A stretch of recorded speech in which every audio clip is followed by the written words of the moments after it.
idea that human beings are co-partners with deity in the project of being. This is the basis of all magic. You see, in a Christian context, magic is heresy because it implies that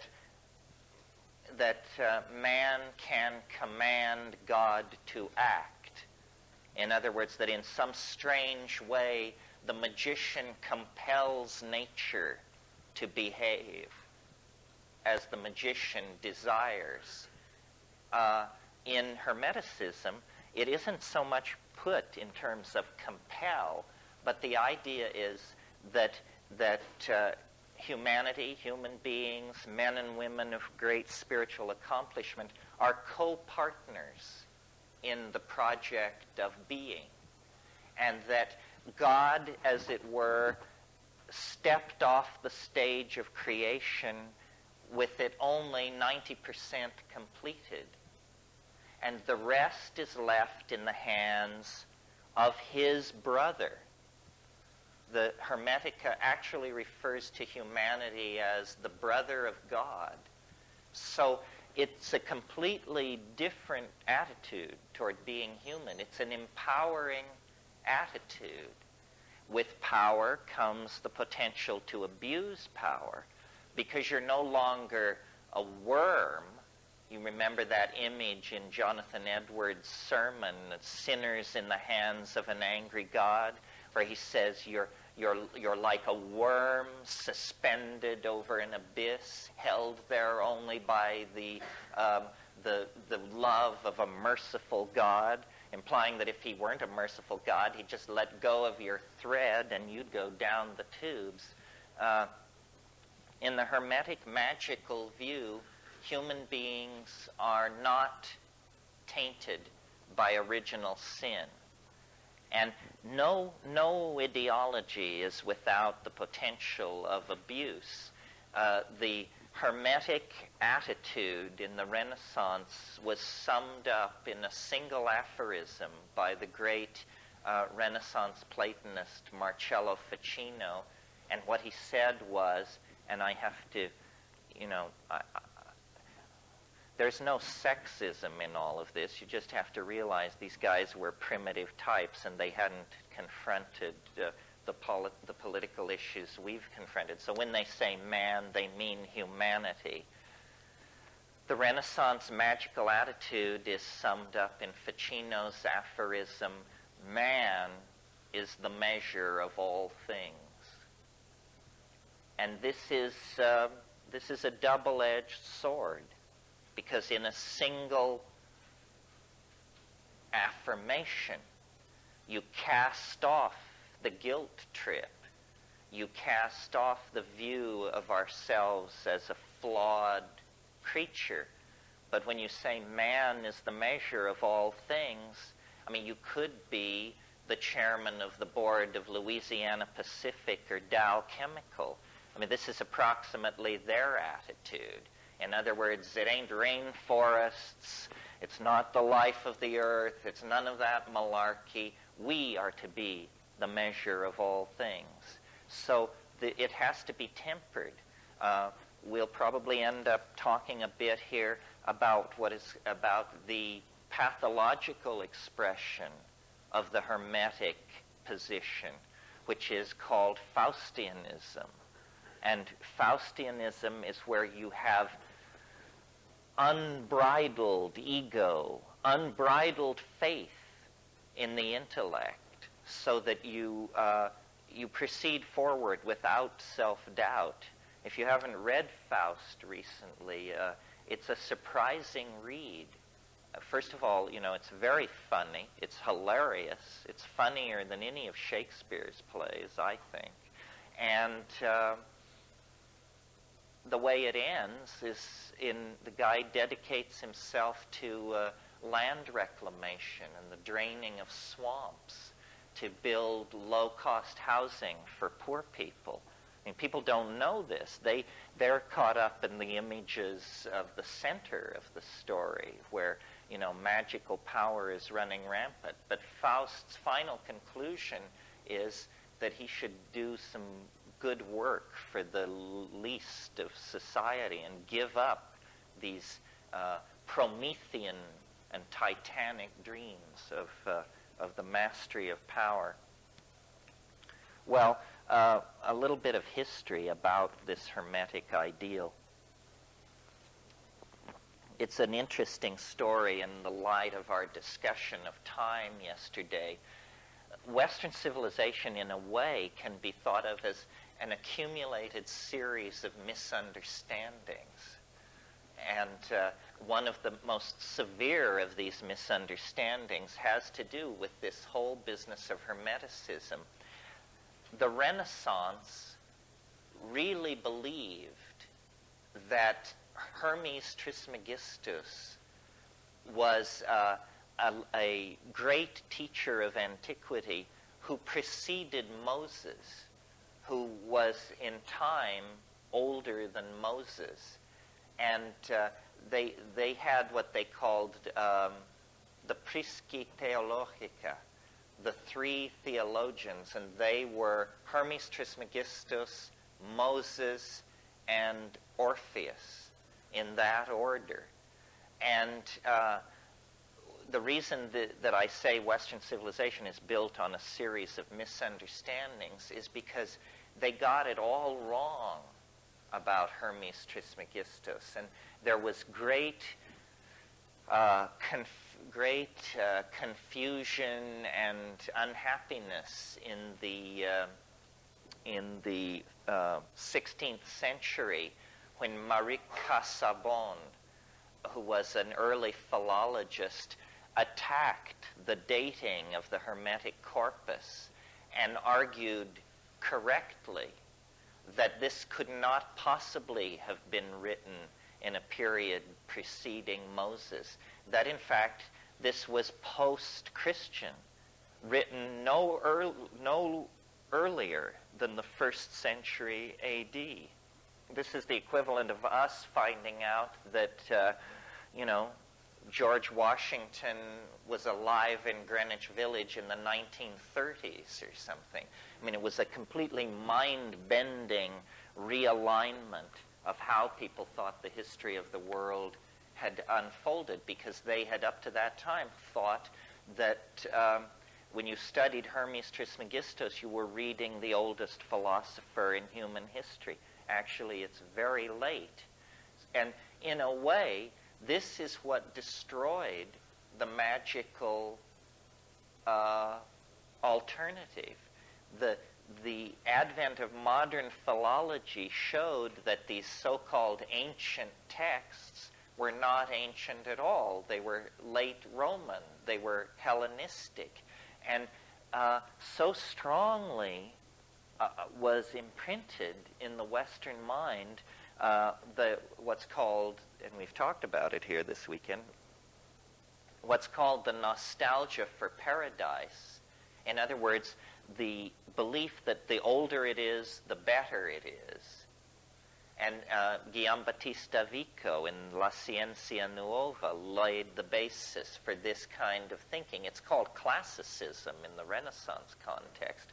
So once they found out that the Hermetic corpus had been written in late Roman times, it was like it was finished. And science was able to use the confusion in the magical community at that point to force its own agenda very strongly.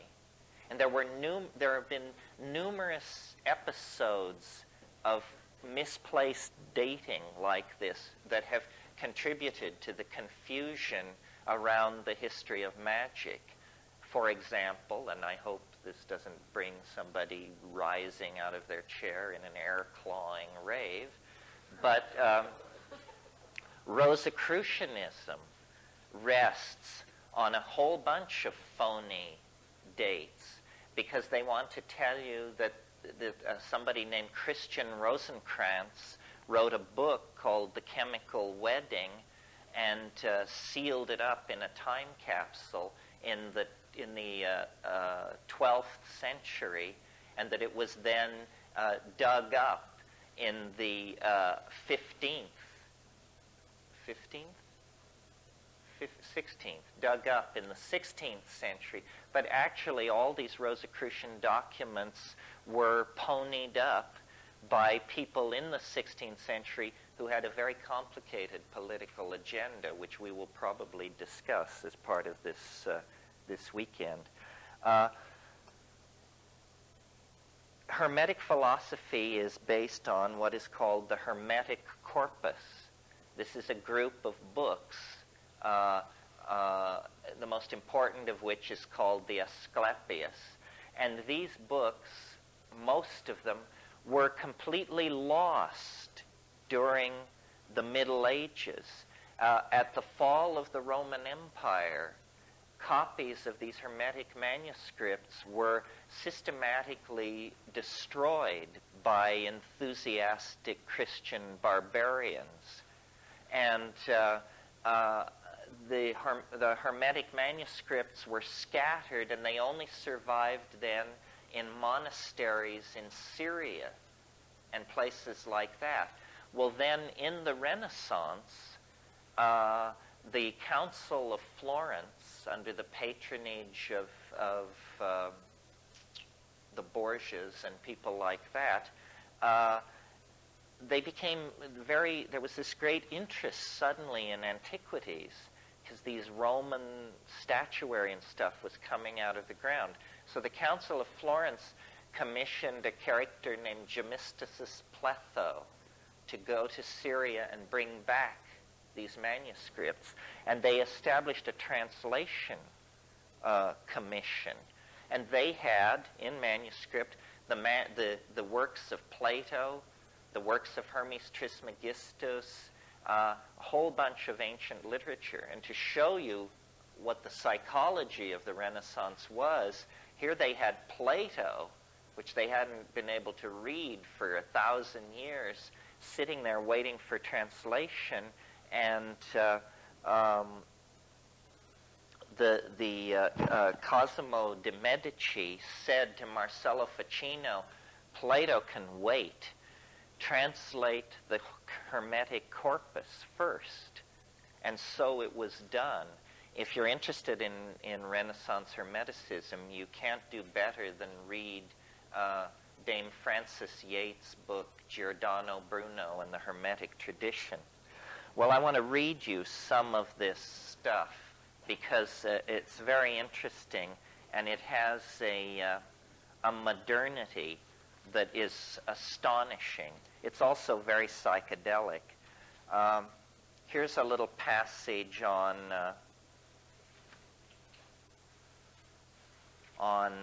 the imagination. I'm reading from Book 9 of the Corpus Hermeticum in the Scott translation.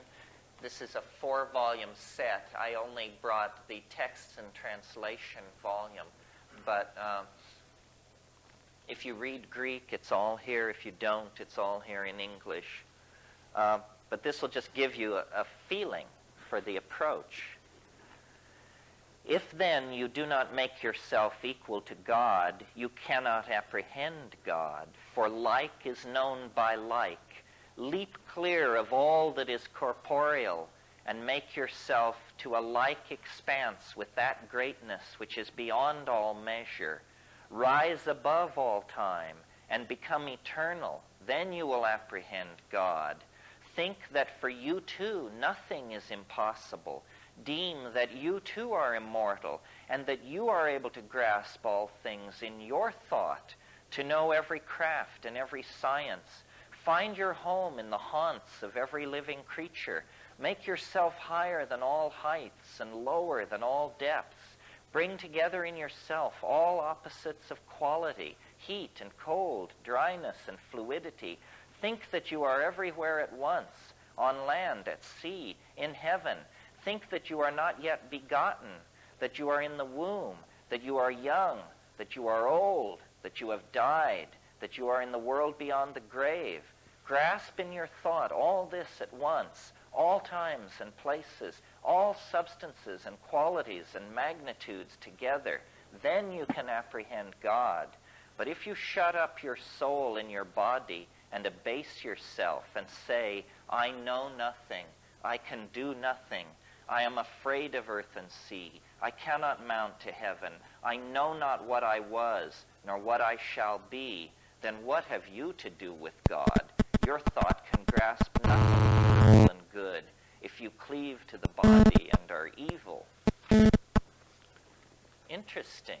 Very different from the humble yourself, hard labor, spun wool, and watery beer approach of medieval Christianity. Here's an amazing passage. People like to think people thought the world was flat until the Renaissance. This is an incredible psychedelic image of outer space that is 2nd century A.D. Would that it were possible for you to grow wings and soar into the air. Poised between earth and heaven, you might see the solid earth, the fluid sea and the streaming rivers, the wandering air, the penetrating fire, the courses of the stars, and the swiftness of the movement with which heaven encompasses all. What happiness were that, my son, to see all these borne along with one impulse, and to behold him who is unmoved, moving in all that moves, and him who is hidden, made manifest through his works. And it goes on and on. It's very readable. It's very literary. It's highly poetic. It's a celebration of nature. The notion of sin is completely absent, and it rings with a kind of confidence, a kind of joy that was completely running counter to the brimstone and damnation point of view of Christianity. Here's to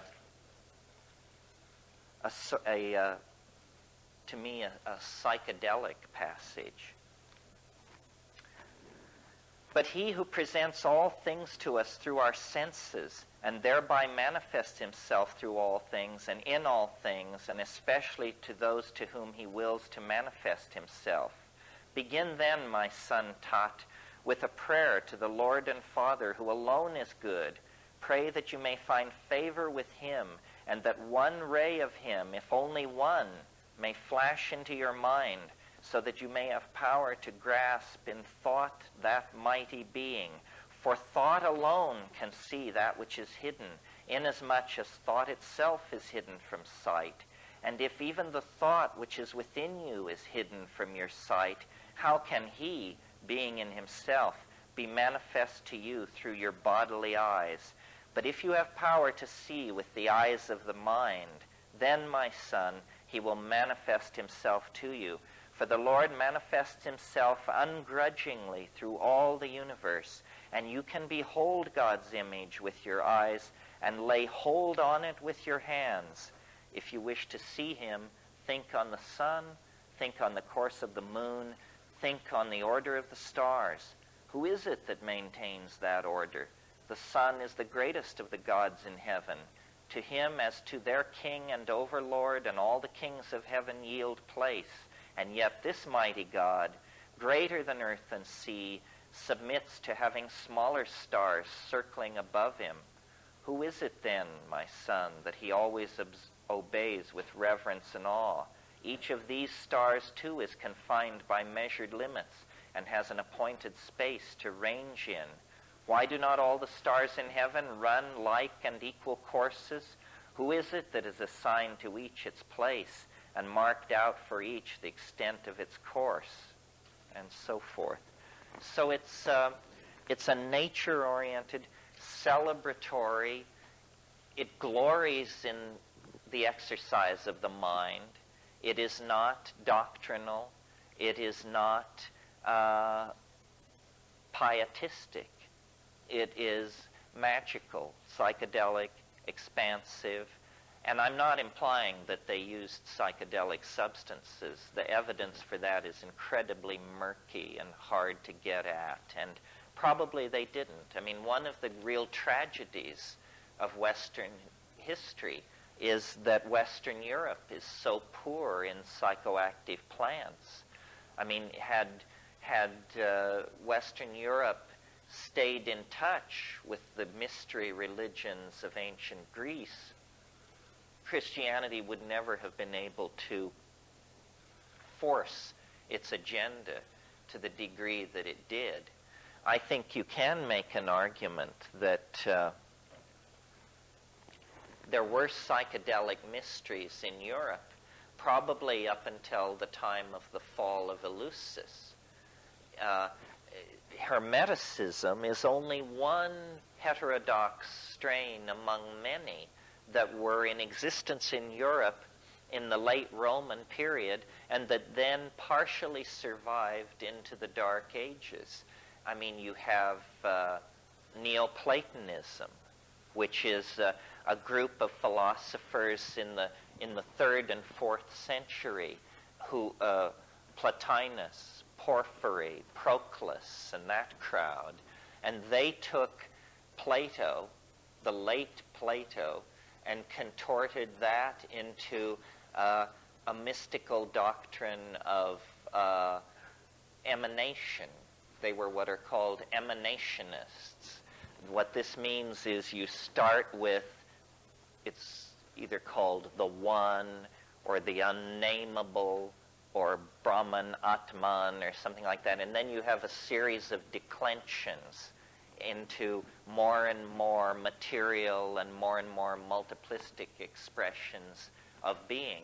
These Neoplatonists were emanationists, and their theories about how the universe is constructed have become sort of the unconscious basis of all later magical speculation.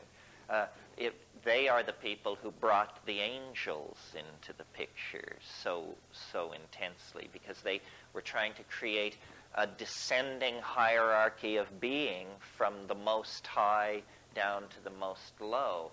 And angels, once set in place, became a real problem for Christianity, because they are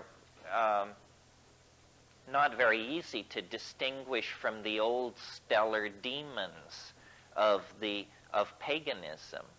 Paganism was largely the belief that the power of the stars could be drawn down to earth through sympathetic magic, really, by setting up resonances in a ritual situation. You could draw the power of the stars down into your projects and your intentions. And the late Middle Ages was a period of intensely working out all the associations between minerals, colors, perfumes, plants, musical notes, and styles, so that you could then bring together all these things for purposes of magical evocation. And if any of you are interested in this, the book to read, which will point you toward many other interesting books, is a wonderful book called Spiritual and Demonic Magic from Ficino to Campanella. Some of you may remember Campanella. Hell of a fighter. Anyway. Hello?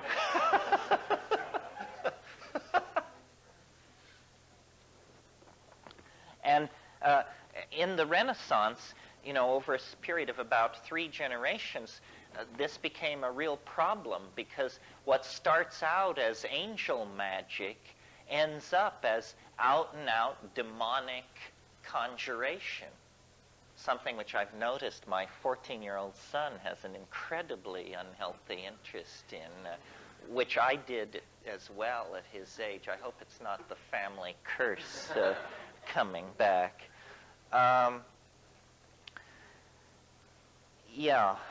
So I mentioned the dating error.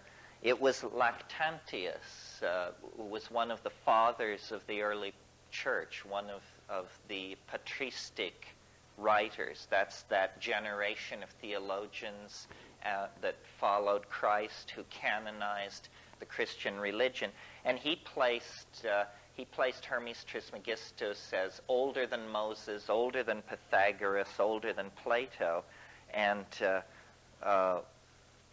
then it wasn't until Marie Casaubon corrected that problem. See, we forget how the really transformative breakthrough that was represented for Western Europe by the recovery of all of this ancient literature. It had been completely lost. And also a misimpression that probably needs correcting is I think most people who are not schooled in Western history think that the further back in time, the more quote-unquote superstitious people were. This isn't actually the case. It isn't a case of the further back in time you go, the more belief in demons, magical conjuration, and stuff like that you get. The 10th, 11th, and 12th centuries in Europe were periods of remarkable piety and intellectual cohesion. Of course, it was also some kind of a fascist nightmare. That's how they achieved it. They had stamped out paganism. They had pushed heresy and heterodox thinking to the very distant frontiers of the empire, of the Holy Roman Empire.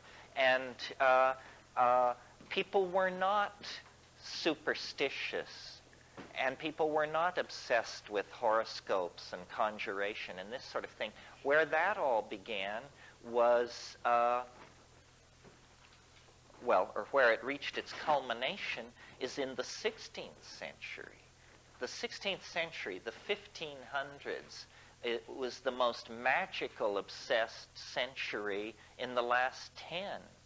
And alchemy and conjuration and talismanic magic and sympathetic magic, all of these things flourished really not as a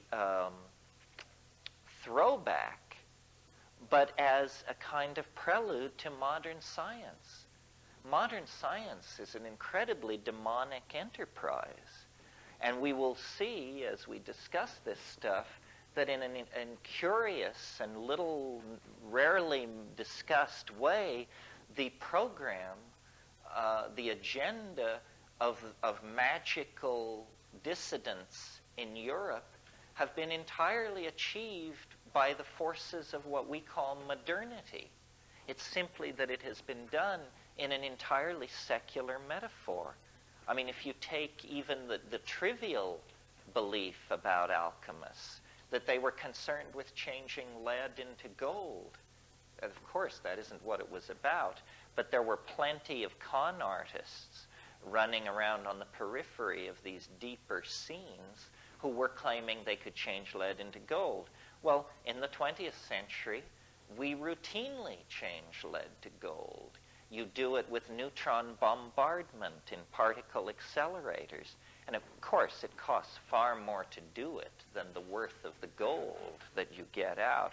But that really wasn't the point, was it? It was to prove that it could be done. The dreams of creating the homunculus are dreams that dovetail directly into the aspirations of modern biology, genetics, so forth and so on.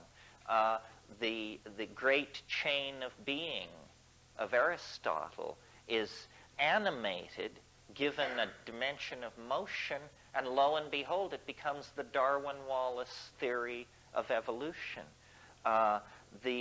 Merciliade talks about this, about how all the alchemical dreams of the 15th and 16th century have been brought to fruition in the 20th century. But again, in the absence of magical rhetoric, but certainly in a spirit of magical and Faustian recklessness, for sure. I mean, this is scientists, they claim such a devotion to truth that decency must never stand in the way, because they serve a higher God than human values. They serve the golem of the truth in some weird way that makes the truth okay, even if it kills you. I studied philosophy from Paul Feyerabend, and he used to say at the beginning of his Epistemology 101 course, I will teach you to recognize the truth, and I will teach you to ask the question, what's so great about it? You know, I mean, so now you've got the truth, so what's so great about it? It was 1460 when these manuscripts were brought to Florence. Those of you with photographic memories can see the time wave signature as it turns over and heads through the floor. Cosimo de' Medici immediately ordered Ficino to abandon his work on Plato, and the Pymander, which was one of these books, which had been, it was the only one which existed in Europe, even in partial form during the Dark Ages. Cosimo died in 1464, but the translation project went forward, and just so you understand, the developmental process in Western magic all goes back to this Florentine translation project. And from there, people who were well-placed got a hold of this stuff. The most important person probably being a person, certainly an unsung hero in the development of Western thought, Trithemius, Bishop of Sponheim. And Trithemius wrote a book. It was really a manuscript. It was never printed as a book in his lifetime, but later, called the Stenographica.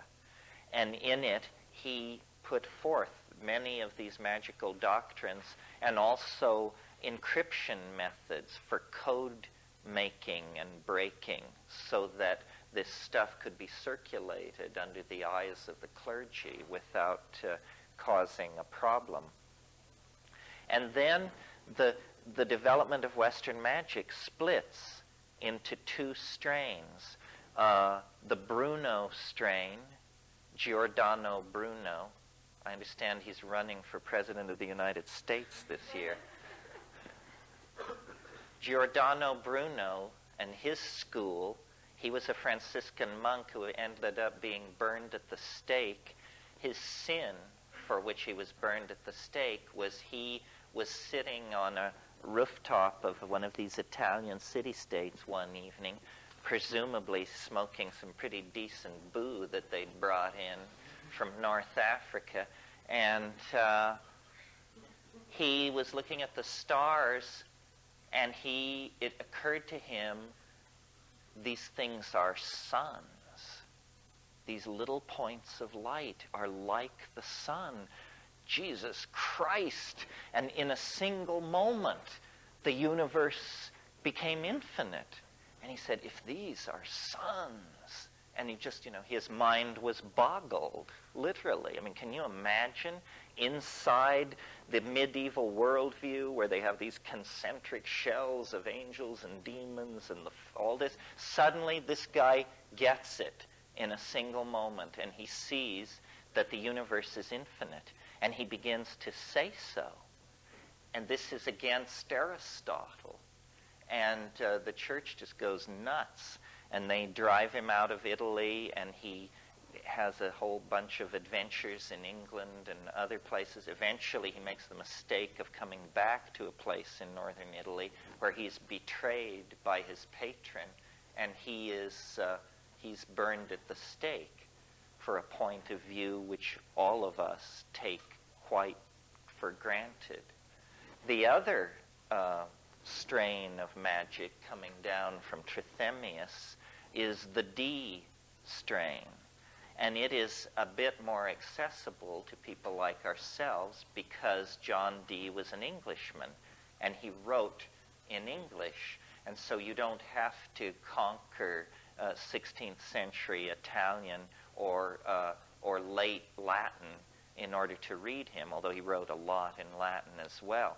Dee is a very interesting character, worth spending some time on, because Dee is the last person to be able to unify into one worldview science and mathematics and magic and astrology all together. So he is the greatest magician of his age and the greatest scientist of his age. He designed the navigation instruments that Sir Francis Drake used to go around the Cape Horn and sail up the coast of California. He was an intelligence operative serving Queen Elizabeth on the European continent. He could cast the best horoscope in Europe, and that was his entree into these various royal families of these various capital cities of Europe. And then he was, making maps of battlements and of the deployment of wharf facilities and shipbuilding capacity and stuff like that, and sending it all back to Elizabeth in these codes that he had learned from Trithemius, not personally, but from the Stenographica. And Dee, a very strange incident happened, which was on a cold day in April at his house in Mortlake, which is on the outskirts of London. Now it's completely surrounded by modern London. I should say, he had the largest library in England. He had 6,000 books. Sir Philip Sidney and the Queen would occasionally call upon him to shoot the bull. And he was a very learned man. So one day in April of 1582, he's working at his desk at his room in Mortlake, and he goes outside. There's some disturbance in the garden, and he goes outside. And his story, and we have only his story, is that an angel descended in a ball of light and gave him an object which is to this day on exhibit in the British Museum. If you ever have a chance, it's worth hunting it down. It's in the Renaissance Hall, and it's a piece of black polished obsidian, roughly about this big and about that thick and very highly polished. He called it the Shew Stone, S-H-E-W. And what the deal was you could look into the Shew Stone if you had the right talent, and it was a magical theater. There were gods and demons and female spirits and all kinds of things swirling around this thing. Well, for the next many years, the Shew Stone was the major guiding force on Dee's life. And a guy came to him named Edward Kelly. And Edward Kelly, legend has it that he had no ears, which in England at that time meant that you had committed some infraction in the province and they had removed your ears. It was the mark of a con artist. So you couldn't fool anybody else. They took your ears off. So then if you met somebody with no ears and a big scheme, you knew to keep your wallet in your pocket. So this guy Kelly had an immense facility with this Shew Stone. I mean, he could just sit down with it, and it is one of the most puzzling and undiscussed episodes in the evolution of Western thought.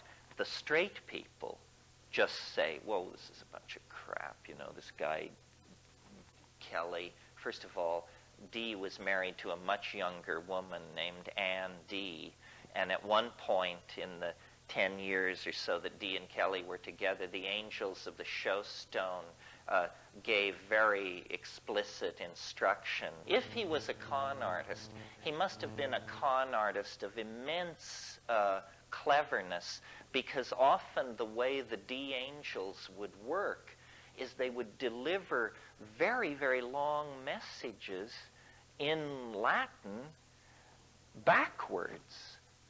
And Kelly would just dictate this stuff at a very rapid speed, and Dee would write it down, and then they would put away the show stone, and then they would very laboriously rewrite this stuff from back to front, coherent harangues about what they should be doing, about which courtly figures they should support with money, and who should be introduced to who. It was very political. You know, well, what kind of a polymathic talent was Edward Kelly that he could invert whole pages of Latin and reel it off and then have it be reconstructed and make sense? Also, there are, you see, this, we know about this because Dee kept a diary over the years that this was all going on. It's one of the most astonishing books in all of English literature. And until the last 10 years, the 1658 edition was the only edition ever published. It's called A True and Faithful Relation, or in full, A True and Faithful Relation of what passed for many years between Dr. Dee and some spirits, with annotation by Maurice Casaubon, the guy who did the correct dating on the Hermetica. And it's very interesting reading. It's, as I say, one of the most puzzling incidents in the whole history of science.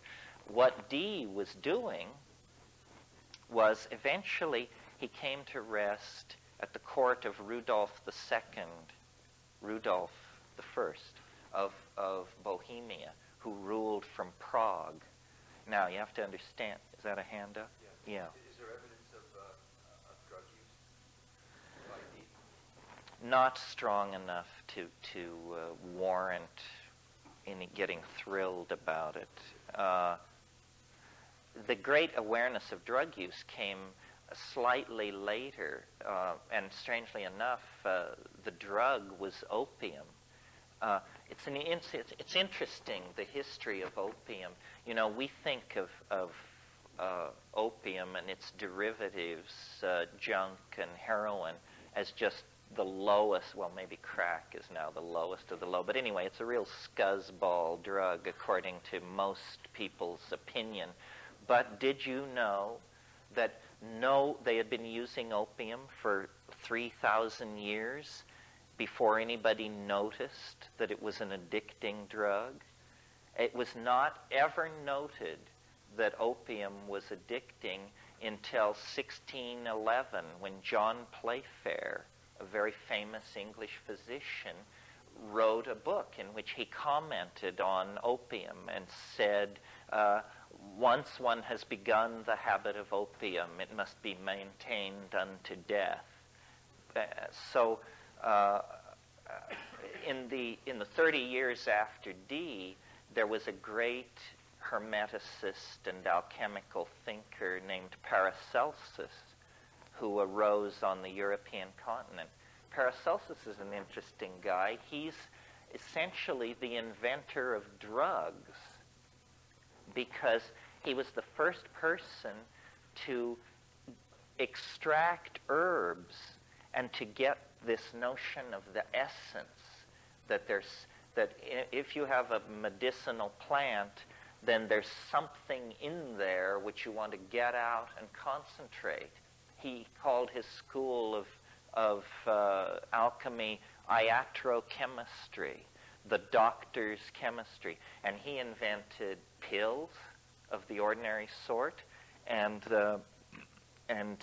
he said, "I have made a great discovery. The center of my alchemical opus rests with the magic of laudanum," which was, of course, gum opium. There was a craze in the late 15th century among alchemists for opium. the alchemist von Helmut, he signed some of his alchemical tracts Dr. Opiatus. He was the first croaker.